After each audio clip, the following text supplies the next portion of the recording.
Blog Talk Radio.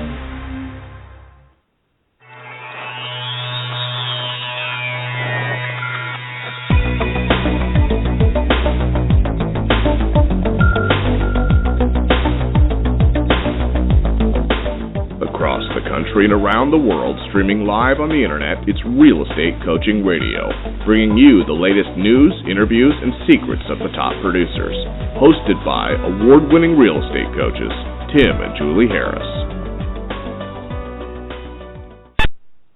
Good morning and good afternoon, and welcome back to Real Estate Coaching Radio with your hosts, Tim and Julie Harris. So we have a really exciting show today. Julie and I have been preparing for the show for the past couple days. Really, I think we're going to provide a lot of you with some real insight and how to get the most from your over-the-phone prospecting. Hold on. I take that word back. You said it. Oh, my God.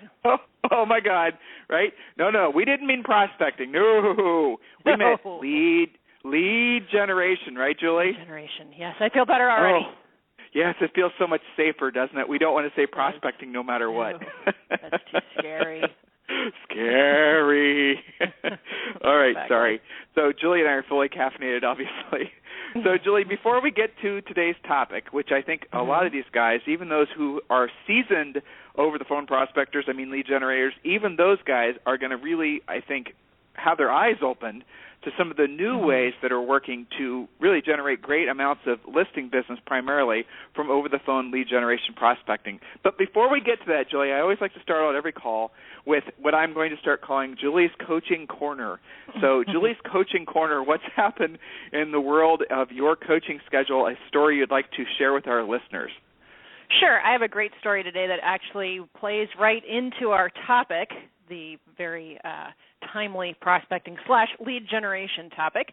And I was on a coaching call with one of my clients in Sacramento, and I was talking to her about her last week's homework, which was to pursue expireds. And we had some specific direction on that, not just, think about getting started to possibly maybe call them, but to set at least one expired appointment. Well, I was asking her how that went. This was the accountability part of the call. And she proceeded to try and convince me that first there weren't any expireds. So I had her walk over to her MLS and pull up the expireds. Okay, we actually have expireds. I said, tell me about expired number one. And she looked at it and she said, that one, I wouldn't go after that because it was just on the market for one day. They put it in the MLS and then they took it right out, and so they must not be serious. I said, okay, so let's talk about expired number two. Well, expired number two, I know that neighborhood, and that's really overpriced, so I don't know that I'd want to list that. And you can imagine how the excuses continued to tumble from her mouth. So sometimes I like to see just how many excuses my clients can come up with. That way they sort of blow them out of the call, because I believe in not recycling excuses. Once you've used one, you don't get to use it again. So I like to get them out of the way. Or at least not on a call with you. At least, right, exactly. Right, so I had then asked her, to think about all of these stories she was making up in her head and all of these great reasons why she wasn't going to call them, and asked her if we had any evidence that any of that was true. So, all right, it's on the market one day and off the next. So what? Maybe they took it off the market because they decided they hated the listing agent that they thought they were going to use. That might be a good expired to call. Maybe the other one was overpriced because it should have been a short sale, which she knows how to handle. The point is, stop making up stories in your head about what you think is going on with a client, a prospect, or a property. Well, and we really get down to the heart of it. It's great that you were telling a story today that has basically focused on, lead generation, proactive lead generation, exactly. Picking up the phone and actually doing something to create your own business, because that's going to be the topic of today's call.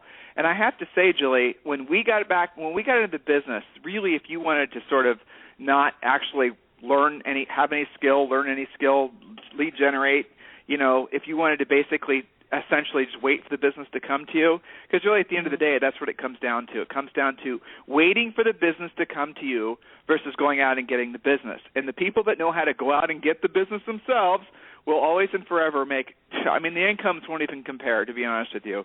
But I remember when you and I got in the business, if you wanted to basically be a waiter opposed to going out and getting the business, you had to do open houses, maybe you did direct mail postcards.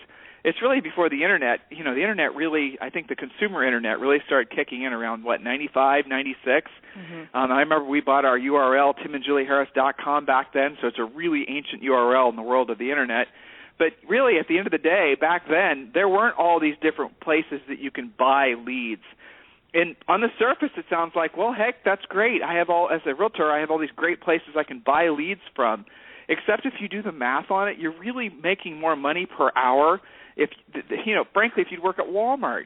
Because if you take into account right. how much you're paying for that lead, and guys, here, I got a little secret for you, and it should just be common sense. Leads are going to get more expensive because there's so many of you that have become so dependent on buying leads. And yes, I'm talking about buying buyer leads primarily, buying buyer leads from the big listing portals, the ones that aren't Realtor.com. A lot of you have built your businesses, or at least you think you have, around the concept of being able to always buy buyer leads from Zillow, let's say, for example. And maybe depending on your goals, that's a good place to start. But what happens if Zillow decides to start charging a referral fee opposed to their current revenue model where there's a primary agent model where you get so many exposed, basically how the ads work now, a version of pay-per-click. What happens if all of a sudden you have to start paying a 25%, a 30%, a 40% referral fee, and then you figure in the cost of the broker split and your actual cost of doing business? Then you're making nothing. And, if you don't think that can happen, ask any of our friends who worked for years with the big relocation companies and ask them how long. Yeah. Yeah, well, Julie, talk about that.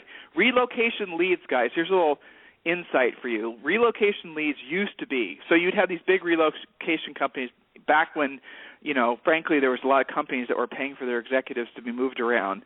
And relocation leads were, I would say, when Julie and I got into the business, were a great source of business because you'd have to pay 20 or 25% referral fee. But what happened is more agents got real estate licenses, and more agents learned about relocation companies. Then we're not talking about REO companies here. We're talking about relo companies. A lot of you don't even know who the relocation companies exist because a lot of the big ones, Sendent and all the others, they don't do as much relo as they used to because corporations aren't doing as much moving around of executives.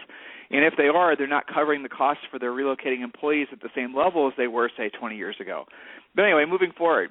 So what happened was these relocation companies, they started upping their fee. And I believe now that for you to take a relocation lead, it's something like close to 40%, and that's before you pay your broker split. 43% is the top. Yeah, 43% is probably the worst I've heard, but that is before you pay your broker split, and some brokerages, of course, take their 6 or 8% off the top, and then you get your split. So at the end of the day, your net is like $12 or something.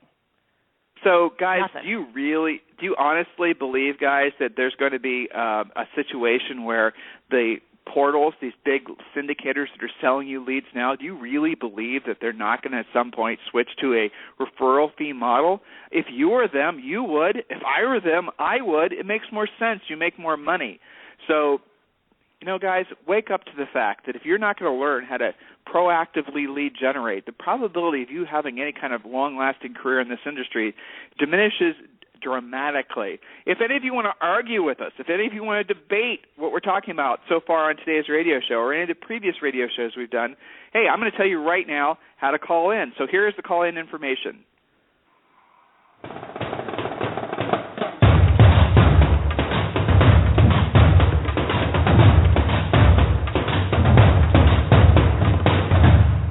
You're listening to Real Estate Coaching Radio with Tim and Julie Harris.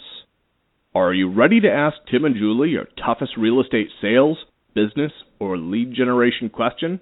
Call us now at 347-857-1195 or email your question to questions@realestatecoachingradio.com. Now, back to Tim and Julie Harris. So, Julie, some of the headlines have been catching my attention lately in our tiny little real estate world.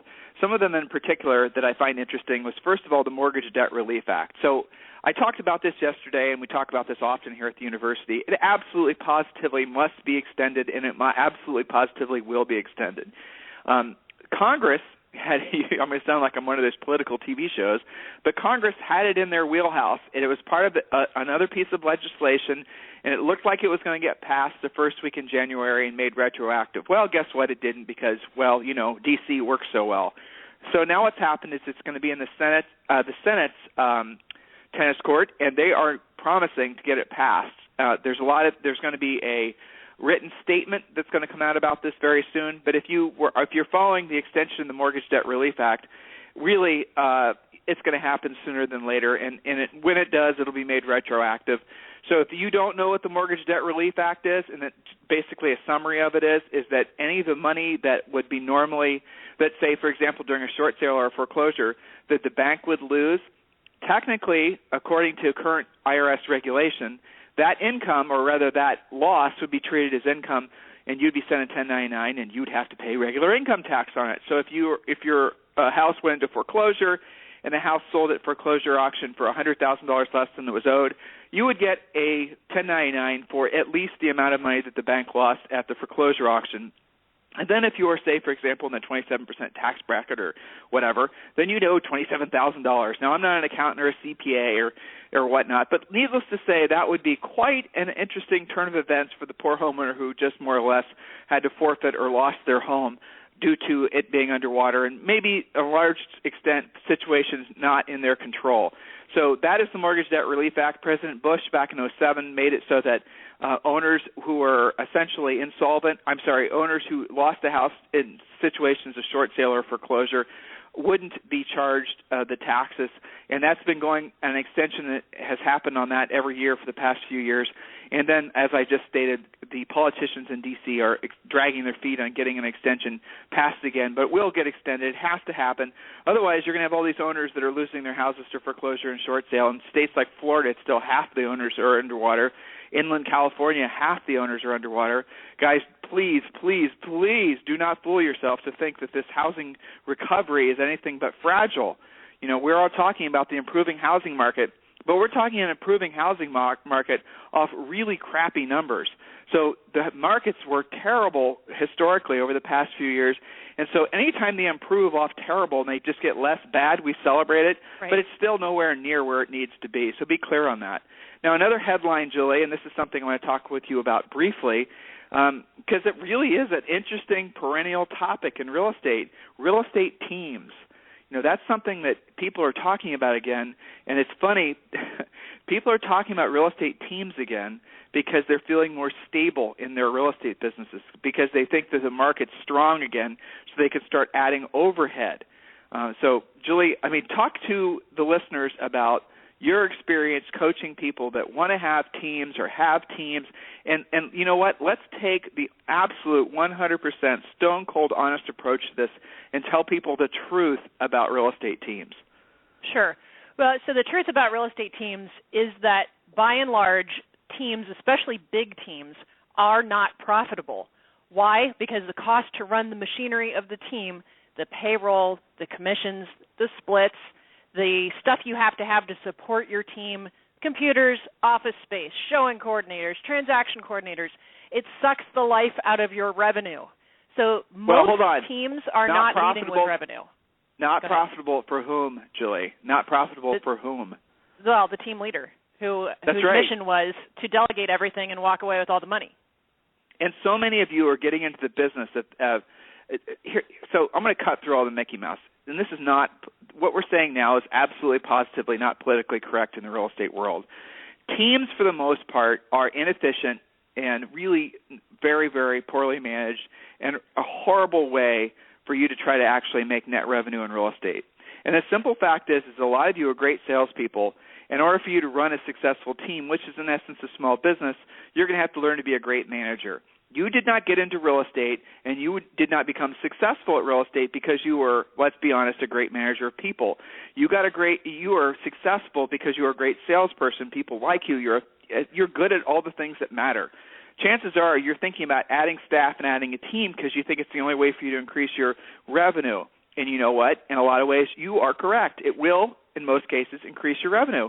So when you go to the real estate conferences, you're going to be able to brag about the zillions of houses you sold and how you went from 62 million to 100 million and all these other types of things. You'll be able to say, and people will say, wow, you're incredible. They'll stand in line. They might even ask for your autograph and have their pictures taken with you. All these things will happen. But what won't happen in most cases, the amount of money that you put in your pocket every year will not increase precipitously. In other words, you might increase your revenue by $100,000 or $300,000, but you won't increase your net by the same amount. because of the inefficiencies that are inherent with building a business, opposed to you staying focused on what you're really good at. Should you add staff? Yes. When should you add staff? When you can afford it. Don't add staff before you can actually pay for it. Well, hang on, Tim. When you can afford it consistently, month in and month out, even if there's a blizzard outside. That's right. You know, Julie, I'll tell you the other thing that kind of, again, taboo to say this out loud, but it's true. A lot of the teams, first of all, teams in that concept have been around for more than 20 years. That's not a new idea. Buyer agents and staff and listing agents, that's been around for probably 30 years. Howard Brinton was probably the first person that you really started shining the light on a lot of the top producers around the country forming teams. So that's not a big deal. So don't be so impressed by that, first of all.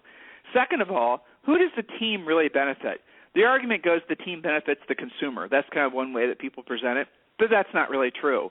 Because what happens in essence is you're taking somebody who, generally speaking, is not going to be as good as you, and you're putting them in front of your customer, expecting them to have the same experience. You're expecting that customer to want to do business with you again after they've done business with one of your lackeys. Oh, by the way, when that buyer agent quits and wants to start their own team, who does that customer go with? These are the realities of it. It just makes sense. But the other reason I personally think that the team model is still around is because it benefits in a large extent the brokers. What happens is if you have 10 agents and they all want to form teams, and each of those agents need to add 5 licensees to their teams in order to build their big teams and all that, what happens is the agents, who should be out listing properties, by the way, are now putting themselves in the position of having to be recruiters to build their teams. So normally a broker would have to go out there and find agents to join the brokerage, but no, they have figured out, because they've sold the agents on the idea that you need to have a team to be successful, into building teams and thus adding licensees to their office. The more licensees in most real estate models nowadays, the more licensees that are in, the more licensee fees get paid. And even when Julie and I were at RE/MAX, we did have a staff. There's no question we had a team working for us. That's how I could tell you how the numbers actually work. This isn't hypothetical. This is actually from experience. So we would add a buyer's agent to the team. And this is back in the late 90s and the early 2000s. And when we added a buyer's agent, we'd have to pay the broker, another $400 or $500. And so, of course, the broker wanted us to have a team because he made more money, and we ended up doing the recruiting for him. And this is even more true now that RE/MAX isn't 100% anymore. So, it's 90-10, or depending on how long you've been with RE/MAX. So, guys, come on, screw your heads on straight. Why are you in business? What is your product? Julie, if you're a real estate practice, that's it. Right? No, that's good. Right? I mean, that's the bottom line. Did you get into business? Tim, my product is taking care of people and, just holding their hand and doing a really good job as a professional real estate advisor. Well, all those things are necessary in order for you to have a profit, guys. But here's really an interesting thing for you to really consider. Really, really drill down on this idea.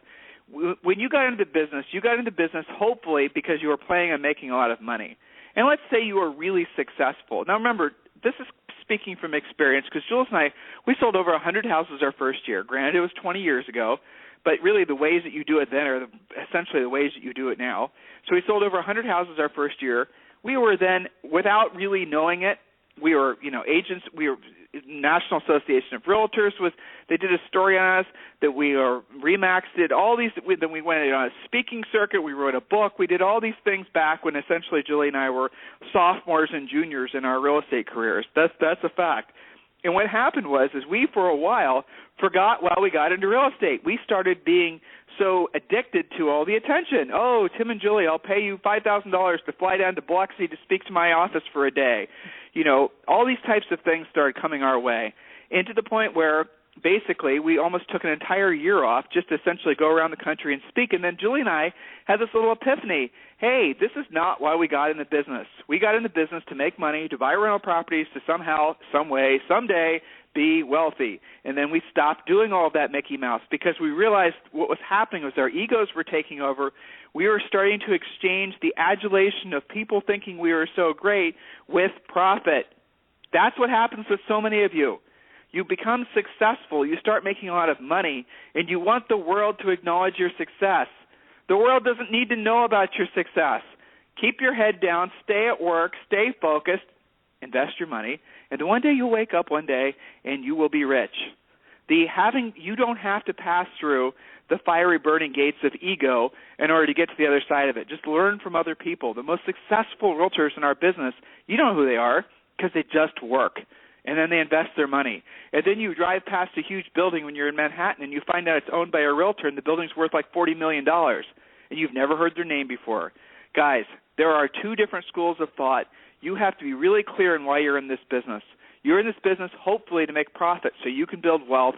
Someday you can be financially free. So, Julie, before we get to today's topic, we're going to take another real quick break here, letting everyone know how they can go about reaching us if they want to call into the show.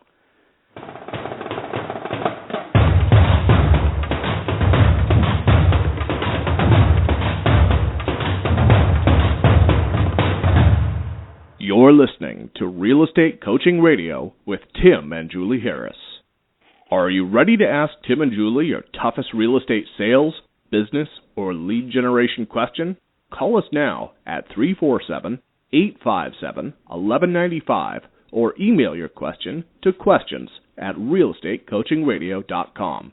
Now, back to Tim and Julie Harris. So, Julie, one of our favorite topics, no doubt, and we're going to call it as it is, okay? So we're taking our politically correct hats off. We're going to focus on really giving you the best information we can. So everyone who's listening, and I realize it's hundreds if not thousands of you when you include the replay lessons, if you continue to listen to today's show, it's because you've given us permission to be direct with you, and you've given us permission to be 100% honest with you. So if you find yourself being offended, if you find yourself being challenged or being angered, that should be a learning moment for you to stop and say, why do I feel this way? Oh, it's probably because I'm resisting the point that Tim or Julie just said, and I should know that that's probably an area that I need to be focusing on. Whatever you're resisting the most, whatever you resist will persist. And if we say a point today which you immediately find offensive or challenging or where your response is, that's not for me, it is for you. You need to get over it, and you need to learn it, and you need to master it to move your business and your personal life forward. So, Julie, today's topic, certainly one of my favorite topics. Go ahead. Over-the-phone prospecting. Over-the-phone prospecting. How can we possibly be talking about over-the-phone prospecting in 2014? Are you kidding me? I'm not kidding. Over-the-phone. Yeah. Go ahead. I'm sorry. Well, here's the thing. Would you rather have virtually zero expense in lead generation, or would you rather keep throwing money at the wall and praying to the real estate gods and maybe lucking out that a AAA listing or buyer calls you? Which is going to be more efficient and more predictable and duplicatable? Now, over-the-phone prospecting, more challenging, absolutely. It's not that challenging to write a check or to, give somebody your credit card number and pray to the real estate gods that whatever you think you invested in might possibly work out at some level. That's a lot easier than actually having the skill, the discipline, the patience, all the learning involved to actually become a predictable, duplicatable prospector, lead generator. But in fact, it is the most critical, most important skill you can have as somebody who claims to be a top-producing real estate professional. Or claims to want to be a top-producing real estate professional. So here's the thought for you guys, and just really think about this because it is so easy to fall prey again to the idea of buying leads. I'm going to make something really clear. So let's say, for example, you decide you want to go fishing. Now, I've never been fishing before, but I've channel surfed enough to see the fishing shows. So you decide you want to go fishing. Now, you can, for example, decide to get a fishing boat. Buy a fishing boat with a fishing computer or a fish, finder or whatever they're called, right? Fishometer. So you're then going to do some homework, and you're going to find out the lakes in your area that have the most kind of fish that you want to that you want to catch.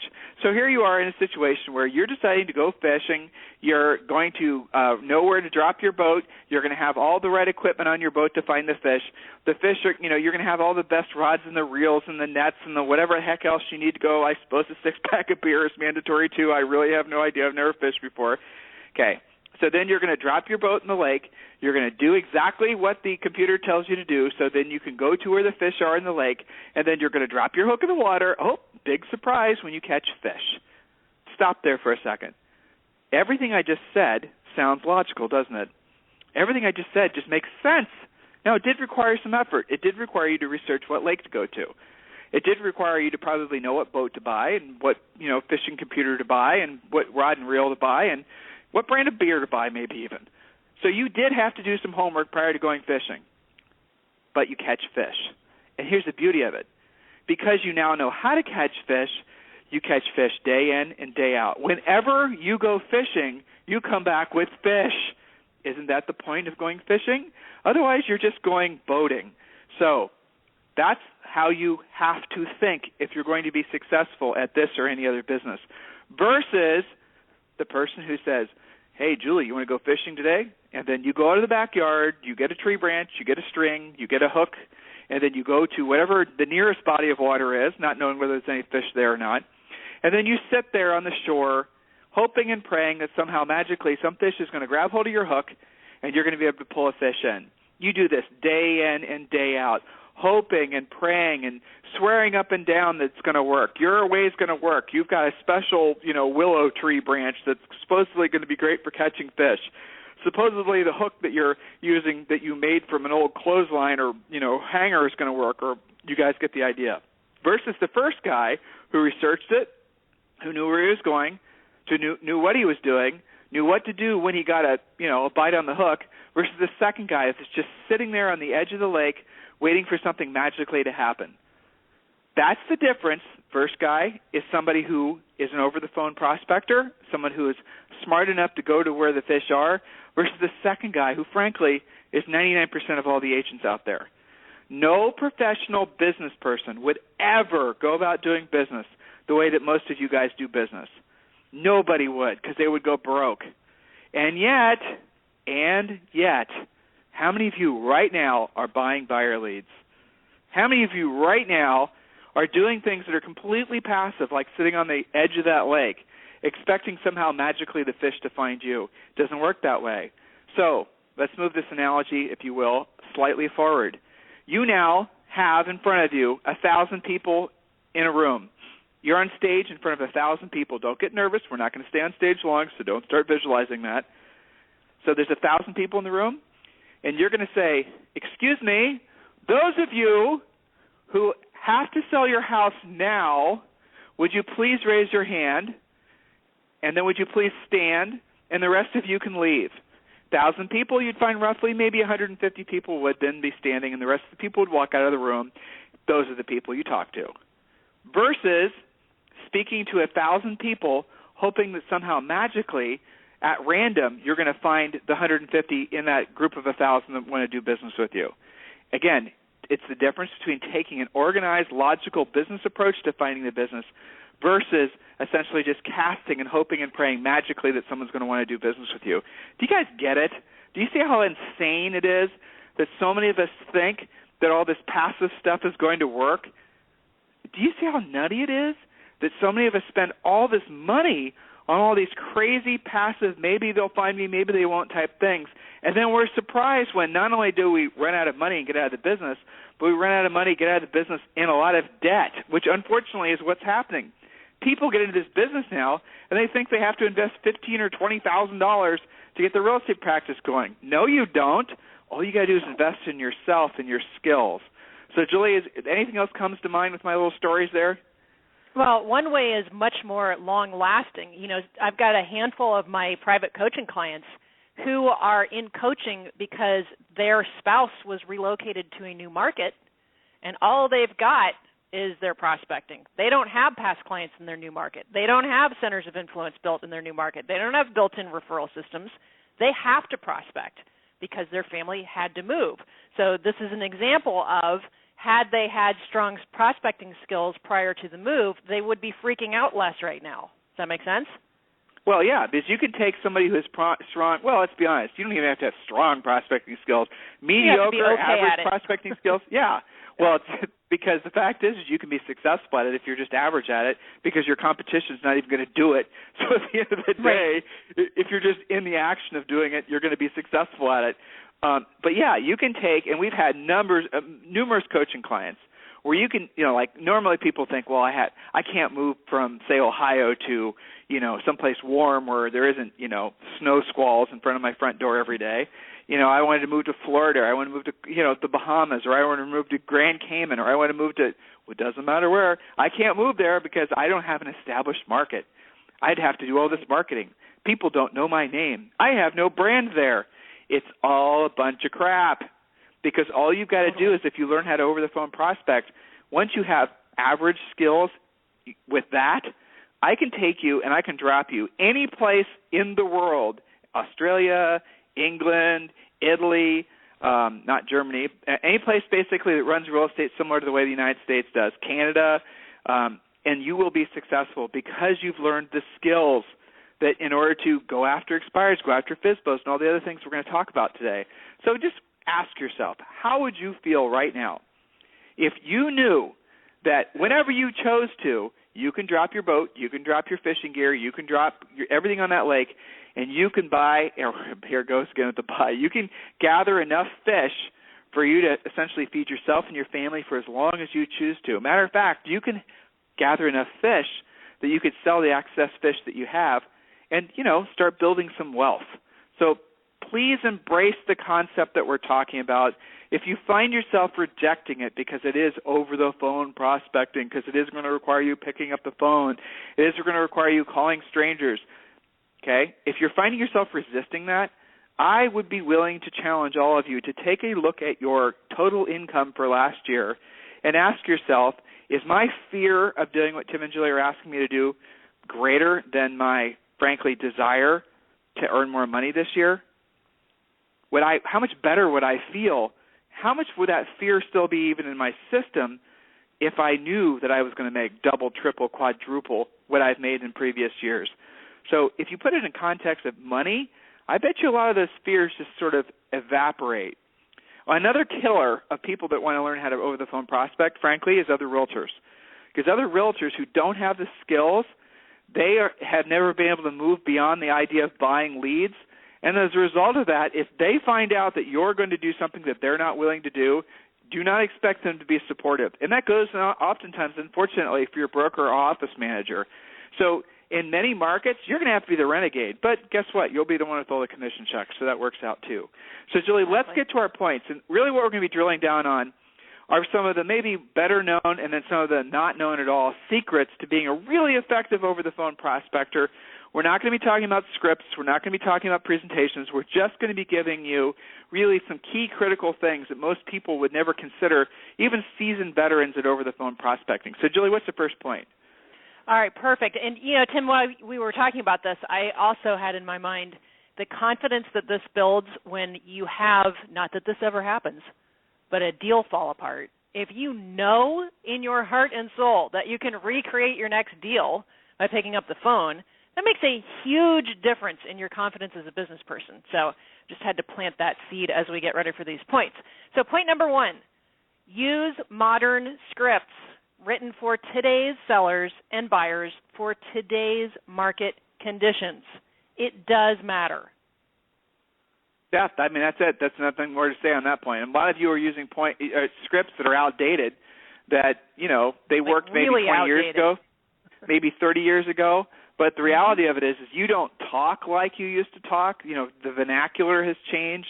The speech patterns have changed. And yet some of you are still using scripts that you used back in the 80s, or you're using scripts that somebody else used back in the 80s, and they've long since retired or gotten out of business, and so you found their old scripts. You think, well, they work sometimes. You really got to be focusing and making sure you're updating and keeping current. That's something that always amazes me when I have a new coaching client who does over-the-phone prospect, and I do a role play with them over for an expired or whatnot, and I'm listening to them talk. I'm listening to the script they're using. It's so painfully obvious that this is a script that's just ancient. And there's like 2 or 3 of them floating around that you guys can buy or get free on the internet, download from a website, and then you think, well, okay, I'm set. That's my expired script. Yeah, that's the reason my expired script is free, guys, is because it's worth exactly what you're paying for. Because it's expired, quite frankly. It's an expired script. That's right. Seriously. And, worse than that, Tim, some of these scripts the agents have, especially the free stuff that's been around forever, they know when they read through the words that it doesn't make sense, or that a seller that it just wouldn't work. They're not stupid, right? And because of that, they know that they're never going to say that, which causes them to not prospect. Well, so you're getting to a point it's bad. You know what? I'm going to modify your second point or your third point, Julie, sure. since you just brought that up. So, guys, another thing a lot of you believe that in order to be an effective over-the-phone prospector, that you have to memorize somebody else's scripts. We talk about this all the time because we know it's such a bad, stupid, horrible thing to tell an agent. You must memorize my scripts exactly. Verbatim. Do not change my scripts. Don't bother memorizing them, please. Here's the thing. Scripts are essentially an outline to a pattern of speech that's going to help you accomplish the goal for the seller and the goal for you, obviously getting the house listed and sold. So you're supposed to internalize, not memorize, and then you're supposed to personalize the scripts, even ours. Don't try to memorize. Memorization is going to be a forever procrastination of essentially so don't bother. That's what it causes. Don't bother. It causes you to not prospect because you haven't memorized it, because you think you're supposed to memorize it, because you're not perfect at it, so you don't pick up the phone. Exactly. How's that working out? It's not. Let's get to the next point. Okay, point number 2. Do leave a short, to-the-point message if you hit voicemail when you're prospecting. Otherwise, how do they know you're reaching out to them? Not a long, drawn-out, 15-paragraph type elaborate razzle-dazzle message. No. Just depending on who you're calling, what type of lead it is, let them know who you are, why you're calling, and ask them to return your call if they still have to buy or sell, depending on the lead. That's it. But, yes, of course, leave messages. Point number 3.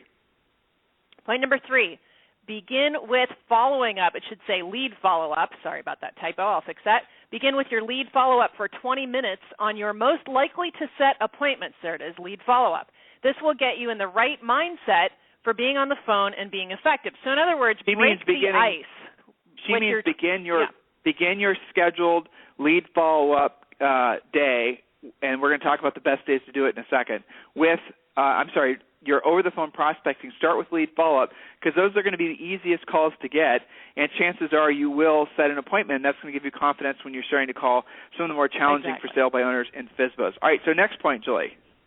Next point is number 4, best time to call. We get this question all the time. When is the best time to call? Now, my obnoxious direct answer to that is anytime you can make yourself do it. Just get on the phone. But more to the point, Saturday mornings are great. Everybody's home. Weekday evenings, at least 2 or 3 weekday evenings per week.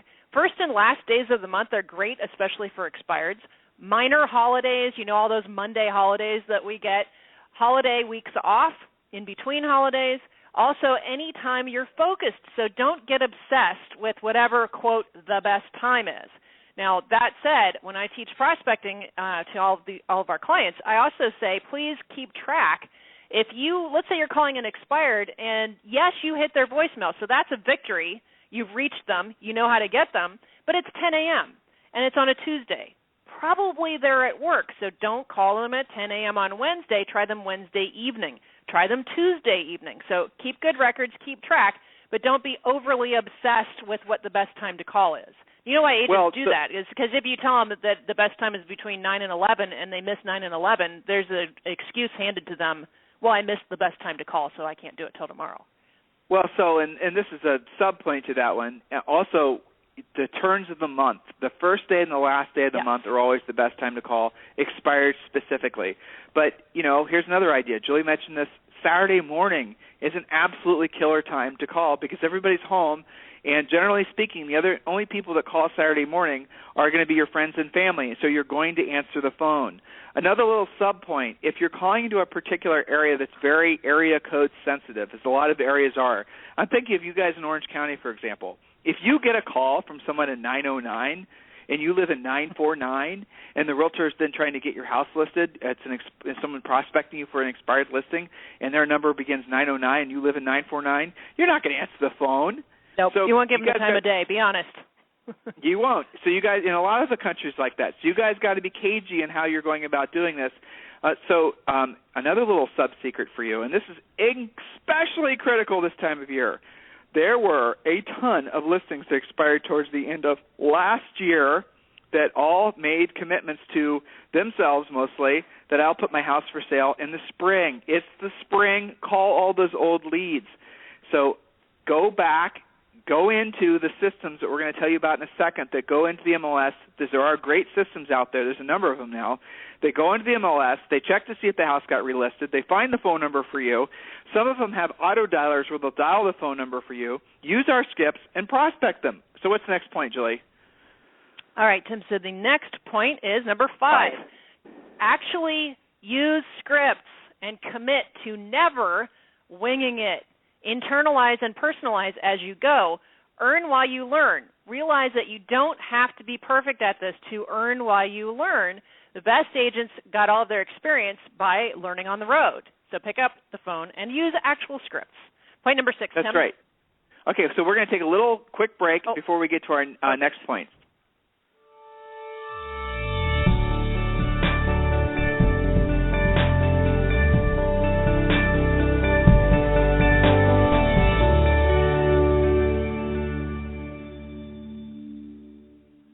Everyone knows that real estate coaching can be expensive. Most coaching companies charge $1,000 a month and demand that you sign a long-term, ball-and-chain 12-month contract. But what if there was a proven system that gave you the essentials to almost guarantee your real estate success? The marketing and lead generation systems, centers of influence and past client systems, business systems, scripts, and presentations, everything you need to dominate your real estate market. Real Estate Coaching Essentials is that system, and it's affordable for every agent who's ready to take their business to the next level. For a limited time, Tim and Julie Harris are offering this award-winning program for only $197 a month. You can enroll right now and receive the first 7 days for free. That's right, enroll today and take the next 7 days to have complete access to everything you need to build a successful real estate business. Get started today at agentcoachingsecrets.com. Again, that's agentcoachingsecrets.com. All right, we are back. So again, agentcoachingsecrets.com, a big part of that coaching program is teaching you guys how to be the Navy SEALs of over-the-phone prospecting, using some of the tips and techniques that we're sharing with you today, but also using our exclusive scripts. And these are not the same rehashed scripts that so many of you have been using for years. Jules, let's get to the next point so we can cover as many of these on today's radio show as possible. Perfect. Now this one needs to be highlighted in whatever bright color ink you have tattooed on your forehead. One of the most important points of our list today. We want you to have appointment obsession versus having contactitis. What does that mean? The amount of contacts you make matters less than the amount of appointments you make. Focus more on appointments than contacts made. Some of you are just making contacts so you can say that you made 20 contacts today. That's not what this is about. It's about setting an appointment daily. If that's your third call, good for you. That's fantastic. Point number 7, Tim. Well, you know what? Going back to that one for a second, Julie, what is a contact? Well, how can we define definition of a contact? Sure, that makes sense. The definition of a contact is a conversation about real estate with a decision-making adult. Now, does a contact just have to be over the phone? No, absolutely not. It's even better if it's in person. That's right. It's more powerful. Some of you guys are coming to real estate as you're entering as, basically you're new Americans. You have heavy accents, but you do have incredible work ethic. I'll say that for sure. A lot of the students we have that weren't born in the United States have come to the United States to seize the American dream, and they do not have a sense of, entitlement. Remember I told you at the top of the call, if you're offended by anything I said, or Julie said, that you are supposed to sort of think about why you're offended. But a lot of the best realtors that we see emerging across the country are ones that are first or second generation Americans, and they are willing to work their butts off. And if you have a really strong accent, over-the-phone prospecting is probably going to be more of a challenge for you unless, say, for example, you are Chinese, and let's say you are working and selling in a particular area of California maybe where there's a lot of Chinese folks, and you're going to be calling into them and you're going to be prospecting using your native tongue.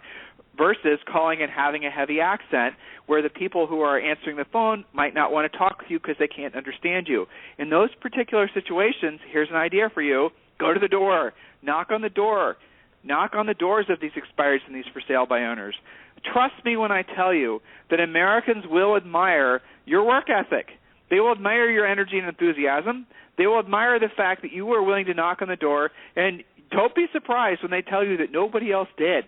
Don't be surprised when the for sale by owner says, I've had that sign in my front yard for 2 weeks now, and aside from a few flaky buyers and a couple of flaky investors, you're the first realtor to come visit me. That is how it happens.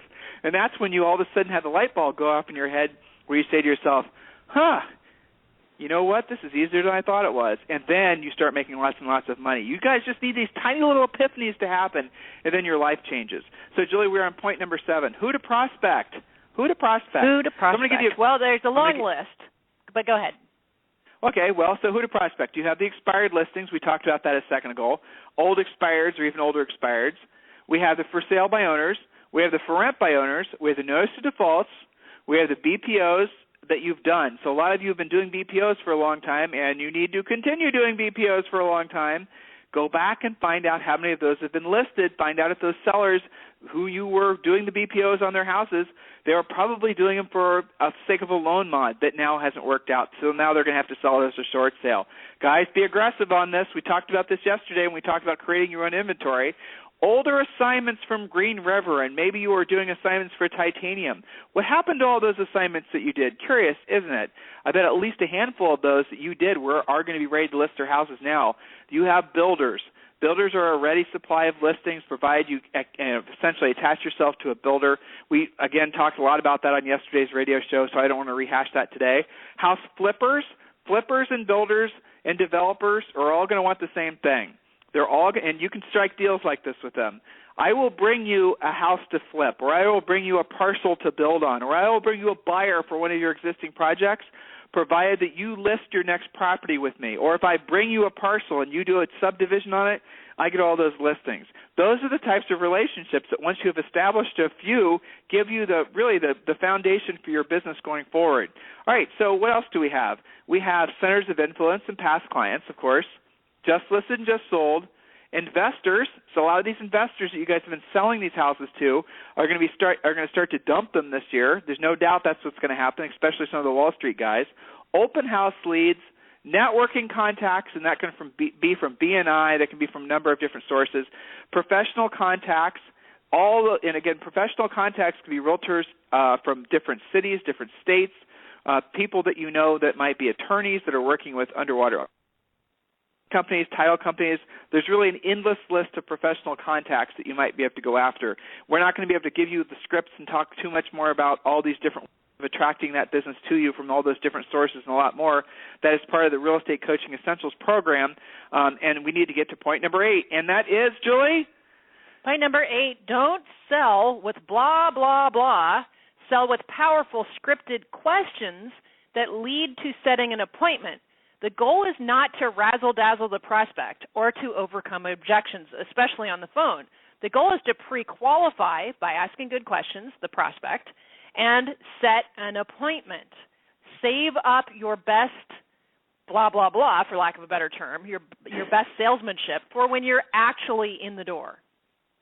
Okay, so what is Julie saying? When you are prospecting an expired or a FSBO or any of these other sources, again, your job is to, A, get them on the phone, B, essentially find out if they're motivated to still sell, and then set the appointment. I'm going to say it again. Obviously, make the effort, get them on the phone, use our scripts, pre-qualify them. You'll get all that information, find out if they have to or want to, and then from there, you're going to set the appointment. Do not, and this is a critical error that so many of you make, do not have a conversation with them about anything else. When they bring up, what are you going to do to sell the house? When they bring up any of the other objections that might be coming up on that phone call, Mr. Seller, I appreciate you asking that question. That will be the first thing we talk about when I see you today at 4 o'clock or next Wednesday at 4 o'clock, whatever the time the appointment's set for. Do not overcome objections when you're setting the appointment. When you're over the phone prospecting, your goal is to pre-qualify and set the appointment. Nothing else. You do anything else, you're talking yourself out of an appointment 9 times out of 10. When they say, my agent didn't sell my last house, and some of you are going to be so tempted to bash the other agent, I guarantee you every time you make that mistake, you're talking yourself out of the listing. Are you listening? Are you actually going to pay attention and apply some of the knowledge that you're learning today on today's radio show? Julie, the next point? Next point is number 9. Call the most motivated, what we call spokes or sources, first during your prospecting sessions. Let me give you an example. It's pretty easy to burn through 20, even 50 just listed, just sold calls during today's prospecting session. That way you can get your contacts in, right? But how effective is that really? You might as well door knock all 200 people in your neighborhood. That would probably be more effective. Yes, you can burn through certain types of contacts, but the point is to set appointments. So if you have an hour today, should you do just listed and just sold, or should you call 10 expireds? Which is more likely to actually give you an appointment? Isn't that amazing? I mean, think about that. This goes back to the whole fishing analogy. Where are the fish? How are you actually going to capture the fish? Guys, this is a very simple system for you to follow. Everything that we're teaching you as part of the Real Estate Coaching Essentials program, and when you become our private coaching clients, is going to walk you through all the little micro steps and get you really good at the skills necessary. So let's say you've tried over the phone prospecting before, and Julie, get ready for the next point, please, my dear. Let's say you've tried over the phone prospecting before. You tried it a few years ago. And let's say their typical experience would be ring, ring, hello, and then the typical script that most of you are using is, hello, Mr. Seller, this is, Bill from ABC Realty. I'm sure you figured out by now that your home has come up on our computer as an expired listing, and I was calling to see when do you plan on listing it with the right agent for the job of selling your home. Sound familiar, everyone? All right, and then the seller is going to say what? Not interested, decided not to sell, decided to rent the house, burn the house down. I'm going to make the house into a brothel. I'm going to make it into a bed and breakfast. I'm going to, doesn't matter. Right. Right?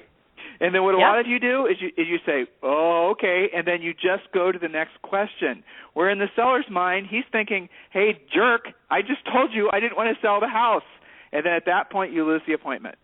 Okay? Sound familiar to all of you who are listening right now using that script? I'm sure it does. So I'm going to give you right now a way to overcome that little point where most of you are losing that opportunity. Mr. Seller, listen, I appreciate the fact that you've decided to rent the house, but let me ask you a real quick question. By the way, this script is copyrighted by Julie and I, so please do not steal it. Okay? So this is a copyrighted script. If I see this in print anywhere else, that will be bad for you. So, Mr. Seller, listen, I appreciate the fact that you decide not to sell the house and you want to rent the property, but let me ask you a real quick question. If there were a buyer who wanted to purchase your house at your price, close around your schedule, had no inspection issues, no appraisal issues, Mr. Seller, their financing was totally approved. In other words, this is the buyer that you've been hoping for. Mr. Seller, I'm sure you'd at least consider selling the house to him, wouldn't you?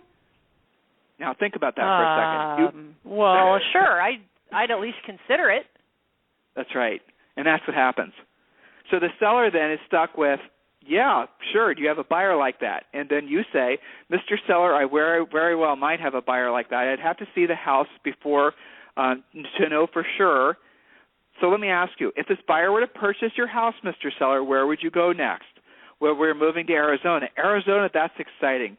So listen, I'm going to be in your area, okay? Then you go into pre-qualifying. You see, I don't have time today on this radio show to get into this any more deep, but you guys can see the techniques that we teach you to over-the-phone prospect are different than what you're going to learn everywhere else, because guess what? We did it.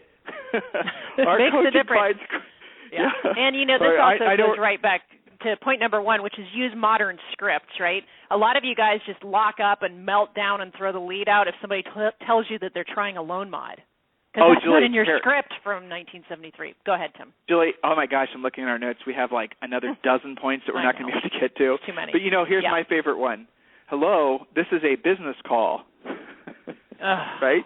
It gives me a headache. Okay. How many of you would call your centers of influence and past clients your mother, your aunt, your grandma, right, your brother, and you're starting out with, okay, listen, I don't want to talk to you about anything you want to talk about. I just want to basically get business from you. So do not tell me about your 10 to 9. People love that. Yeah, Do not tell me about the weather. Let's just focus on, now, this is an inside joke for those of you who know what I'm talking about. You're laughing yourselves because you know you've been told to use that script, and you're stunned and amazed when not only does it not work, but you just pissed off half your friends and family because you tried to use it. Yeah, so no wonder you don't prospect, honestly. That's right. All right, so Julie, for the sake of time, and I realize that we're leaving a whole, you know what we'll have to do is, oh my God, how many points did you have, woman? Yeah, we're going to have to do a point. We only literally covered the first 10 points of Julie's 10 points. So, Julie, let's do, and Tim, our producer, I know you're listening, let's do a continuation of this call, this radio show on Monday. All right, Julie, point number 10, and then that will be the last point of today's show. Yes. How do I get phone numbers? Well, the first thing is I want you to have the revelation that for sale by owners and for rent by owners, advertise their phone numbers. So start there. Super easy. They're handing it to you. I look at it as a call for help. The rest, for expireds, etc., use either the Red X, Lead Senders, Warnox, Land Voice, Vulcan 7. There are tons of companies out there. They're not very expensive to use, and they make you far more efficient. And, point number 11, because this is quick, door knock the ones without phone numbers. That's a blessing from the real estate gods that nobody else has their phone numbers. I'm going to give you guys a little side point here, and then I know we have to wrap. There are Lead Senders in particular, I believe, now has an auto dialer set up. And I've heard from a lot of my students, and I know Julie has, these are our personal coaching students, that they're having great success with Lead Senders who are now able to really, really go deep and get phone numbers. So the way these, we have no business relationship with any of these companies, guys. You're going to have to go and research it yourself. Julie, rattle the names off those companies again. Lead Senders, you've got Warnox, Land Voice, Vulcan 7, and the Red X. And I'm sure that there's probably a handful more. Yeah. There were a handful of others, too. So what they do is they sync up with your MLS. They go into your MLS every day. They check to see what's expired. They find out then if it's been relisted. They'll then research and get a phone number for you. Now, the problem has been a lot of times that the phone numbers that, most people now only have a cell phone number. They don't have a hard line anymore. But I believe Lead Senders is actually able to somehow get cell phone numbers, which is pretty cool, too. So in any event, guys, here's the bottom line. You have to open your mind up to the fact that you need to improve your skills. You need to learn how to generate your own business. How confident, how really incredibly powerful would you feel right now if you knew you can sit down at any time, put a headset on your head, grab our scripts, start calling expireds, and set a listing appointment a day? How would that make you feel? Some of you are going to feel overwhelmed, but you know what? Nice problem to have, right? Exactly. All right, so we're going to pick this topic up on Monday. You guys all have a wonderful weekend, and please listen to this last little short commercial, and we really appreciate you listening. And thanks for helping us get our listenership up over to 2,000 people in just 2 weeks. Help us by spreading the word. Please share the news about today's radio show with at least 2 other people that you know. We really appreciate it. Thank you.